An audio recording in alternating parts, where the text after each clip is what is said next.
दोस्तों नमस्कार।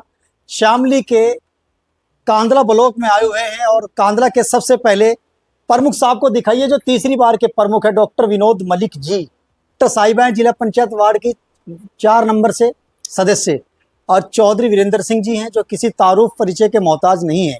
सर, सबसे पहला सवाल इस शो में यही है कि आज जो महिलाओं के सम्मान में कार्यक्रम हुआ है, मोदी जी ने हमेशा 2014 के से लेकर अब तक महिलाओं को बहुत जागरूक कर दिया है। महिलाएं प्रोग्राम में आती हैं और बेखौफ आती हैं, इस पर आप क्या कहते हैं? ये ब्लॉक कांदला में जनपद शामली के बहुत ही महिला सशक्तिकरण का प्रोग्राम हुआ, आपने देखा भी है। जी, हमारी माननीय सदस्य सम्मानित वार्ड नंबर 4 से डॉक्टर सैनी जी, डॉक्टर साहब और सभी लोग प्रोग्राम में उपस्थित थे। बहुत बड़ी संख्या में महिलाएं थी। तो मैं तो क्योंकि जब से माननीय मोदी जी प्रधानमंत्री है बने देश के, माननीय योगी जी मुख्यमंत्री बने हैं, इन्होंने जहां अन्य काम किए हैं उनके साथ साथ महिला सशक्तिकरण का भी एक बहुत बड़ा कार्य देश के अंदर किया। जहां महिलाएं घर से बाहर निकलने में डरती थी, कहीं जाने में संकोच करती थी, राजनीति तो बहुत दूर चीज है, आज हमारे जनपद में करीब 65-70 हजार महिलाएं समूह के रूप में काम कर रही है, जो अपने घर का विकास भी कर रही है और राजनीतिक रूप से भी बाहर जा। महिला सशक्तिकरण के रूप में क्या उसी से संबंधित आज ये कांदले ब्लॉक के अंदर कार्यक्रम था, जो आपने देखा। बड़ी संख्या में महिलाएं यहाँ उपस्थित थी। जैसे माननीय मंत्री जी ने कहा है कि मोदी जी ने हिंदुस्तान की महिलाओं का सम्मान किया, जागरूक किया, विपक्ष लगातार ट्रोल कर रहा है आपकी पार्टी को, क्या कहती हैं आप? विपक्ष का तो काम ही ट्रोल करने का है। यदि हम देखें तो धरातल पर जो कार्य किया है माननीय देश के प्रधानमंत्री जी और मुख्यमंत्री जी के द्वारा किया गया है, आज यदि मैं अपनी बात आपके सामने कह रही हूँ तो इसका सारा श्रेय मैं देश के माननीय प्रधानमंत्री जी और प्रदेश के यशस्वी मुख्यमंत्री योगी आदित्यनाथ जी को देना चाहूँगी, क्योंकि उनके शासन कार्य में जितना सम्मान, जितनी सुरक्षा महिलाओं को मिली है, आज से पहले इस प्रकार की कोई भी सुरक्षा, कोई भी सम्मान पहले की सरकारों में महिलाओं को नहीं मिला। माननीय मंत्री जी, एक सवाल धार्मिक है। ग्लोब इंडिया की ओनर एमडी पंडित निधि शर्मा सहारनपुर से आई हैं और इन्होंने आज आपके गांव में बड़ा मंदिर देखा है, और मंदिर जहां इन्होंने देखा, इन्होंने एक बात कही है कैमरे के पीछे से, अगर कोई वैज्ञानिक साइंटिस्ट भी इस मंदिर को देखे मन खुश हो जाएगा, हैप्पी हो जाएगा। माननीय मंत्री जी ने बड़ी कर्मठता और एक्टिविटी के साथ काम किया। कितने बीघा में मंदिर है, कितने सालों तक निर्माण हुआ है, एक्सप्लेन कीजिए। देखिए, ये सन 92 में हमने शुरू किया था। भराव था, तालाब था यहाँ, फिर 99 में बाउंड्री कराई इसकी। 24 बीघे के अंदर ये मंदिर है और आज आहिस्ता आहिस्ता बहुत विकास के रूप में हमारा गांव का मंदिर बना हुआ है। इसमें कोई पैसा बाहर का चंदे का नहीं है। ये पूरा मंदिर गांव के लोगों ने श्रमदान करके, अपने पैसा इकट्ठा करके और तब उस मंदिर का निर्माण किया है। मंदिर तो पहले भी था एक छोटा सा, लेकिन मैं समझता हूँ आज गांव का जो वातावरण हमारा बदला है, जैसे खेल के लिए हमने स्टेडियम बना दिया, कॉलेज खोल दिए, मंदिर बना दिया, तो आज इससे जब हम भी मंदिर में जाकर बैठते हैं तो मन को तसल्ली मिलती है। और शाम को बच्चे, महिलाएं, और सुबह भी 4 बजे महिलाएं वहाँ पर आकर सफाई करती है, पूजा करती है।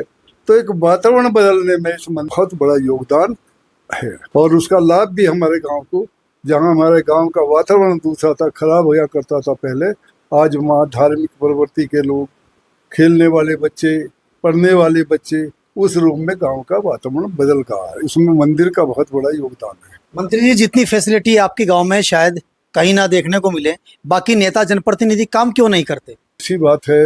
बड़ी विस्तार से हम लोगों ने एक बार, हमारे उपराष्ट्रपति जी आए थे करताल में, हम भी वहाँ थे और हमने उनसे एक डिमांड की कि यहाँ पर एक पुल खराब है, वो पुल की व्यवस्था आप बनवाने का काम करें। उपराष्ट्रपति जी ने कहा, इशारा करा, हमने कहा मक्का बनवा देंगे। हम लोगों ने डिमांड की थी, हमने कहा।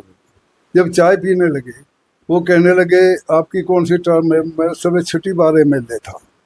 हमने कहा, कहने लगा आप बनवा दोगे मकान? हमने घोषणाएं जो मेरे क्षेत्र में थी वो हमने जारी कर दी। भनेड़े का पुल था, बिजली घर थे, कॉलेज था, हॉस्पिटल था, तमाम घोषणाएं जारी कर दी। मुलायम सिंह जी ने मैं आज याद करना चाहता हूँ। हमने उन्हें एक लेटर लिखा घोषणाओं का, उनका फ़ोन आया, मैं तो नहीं गया जिस साल मैंने कोई घोषणा नहीं की। हमने कहा माननीय मुलायम सिंह जी, मैं आपका प्रतिनिधि बनकर गया था, चपरासी नहीं था, हमने घोषणा कर दी। मैं कहा ऐसे हो सकती है, मैं सारा पैसा सेफई में लगाओगे, हम भी तो कहीं पैदा हुए हैं, हम भी अपना विकास करेंगे।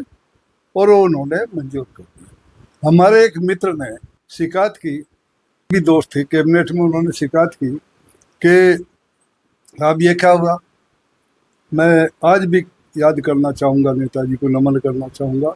उन्होंने कहा देखिए एक बात बेहतर कहता हूँ, पूरी कैबिनेट बैठी है, आज देश के अंदर जितने एमएलए हैं, एमपी है, मिनिस्टर्स हैं, ऐसे IPS है, जो जिस गांव में जहाँ पैदा हुई है, अगर वो अपनी जन्मभूमि को विकास कर ले तो आज आधे से ज़्यादा हिंदुस्तान अब तक ठीक हो जाता। बहुत अच्छी बात। लेकिन हम भूल जाते हैं कि हम कहाँ पैदा हुए। मैंने सेफई में एक छोटे से गांव में पैदा हुआ था, और सेफई का मैंने बड़ा रूप दिया, उसका आलोचना करते। और उन्होंने तमाम मिनिस्टर्स को कहा आप अपने गांव में जहाँ पैदा हुए हैं, आप उन्हें जो भी विकास का मुझे देंगे और मैं आप उसका विकास करूँगा। लेकिन विकास करने की किसी की इच्छा गांव में न जमीन है, न किसी का हौसला है, न कोई रहने का काम कर रहा है। तो एक बड़ा प्रोत्साहन उस समय मिला था। और ये बात उनकी है भी सही कि उन्होंने है, बहुत से IAS अफसर हैं, उन्हें कोई मतलब ही नहीं गाँव का, बहुत से MLA हैं, ये उन्हें गांव का कोई मतलब नहीं। आज उनके गांव को देख लो क्या स्थिति मिलेगी। तो ये बात सही है, लेकिन हमने तो चूंकि जमीन पर काम किया है, तो इसलिए हमने तो गांव को ऐसा बनाने चाहते हैं, और 2 साल के अंदर हम गांव को बना देंगे कि हिंदुस्तान में कोई हमारे गांव का मुकाबला नहीं कर सकता। अभी भी मंत्री जी पहले दूसरा नंबर उत्तर प्रदेश में जैसाले का है। अच्छा मैडम जी, जनता ने आपको कीमती वोट दिया, 5 साल कंप्लीट की ओर है, क्या आपकी क्षेत्र की जनता सेटिस्फाई है आपकी गुडविल और जो आपने क्षेत्र में विकास कार्य कराए हैं? देखिए ये तो बात आप जनता से जाके जी मैं पूछिए। पूछूंगा। और हमारा तो काम था जनता तक पहुंचना, उनकी सेवा करना और उनके विकास कार्यों को गति देना। वो पिछले विगत 4.5 वर्षों से हम ये कार्य करते आ रहे हैं। क्योंकि यदि मैं कहूँ कि भाई सेटिस्फाई है या नहीं, तो ये तो वो वाली बात हो जाएगी अपने मियाँ मिट्ठू। तो इसका उत्तर तो मेरे क्षेत्र की जनता देगी। जी बिल्कुल मैम, हम क्षेत्र में जाकर बात करेंगे। अब आखिरी अहम सवाल करेंगे डॉक्टर विनोद मलिक जी, जो प्रमुख हैं कांदला के। प्रमुख साहब, आज प्रोग्राम हुआ है, पहली बार तो प्रोग्राम नहीं हुआ, हमेशा यहाँ होते रहते। माननीय मंत्री जी से आपका गहरा और नज़दीकी कनेक्शन है, किस तरीके से देखते हैं पूरे कार्यक्रम को? मान्यवर, सबसे पहले तो आप हमारे कार्यक्रम में आए, आपको आपके चैनल को मैं बहुत बहुत बधाई देता हूँ। Thank you sir. आपका ब्लॉक में आने पर स्वागत करता हूँ, वंदन अभिनंदन करता हूँ। जहाँ तक ब्लॉक की बात है, हमारे ब्लॉक में कोई भी कार्यक्रम आज तक ऐसा नहीं हुआ जिसमें माननीय मंत्री जी का हमें आशीर्वचन ना मिला। बहुत अच्छी ये बात। हमेशा इनका आशीर्वचन एक अभिभावक के तौर पर हमारे साथ रहता है, और ये हमें भी जो रुचि इन्होंने पैदा की है विकास की, इनको रुचि नहीं, एक जुनून है इनके अंदर, और उसी के पीछे हम लोग चलने का प्रयास करते हैं। Thank you sir. इस प्रोग्राम को भी यहीं खत्म करते हैं, अगली वीडियो का इंतजार करें। नमस्कार। धन्यवाद।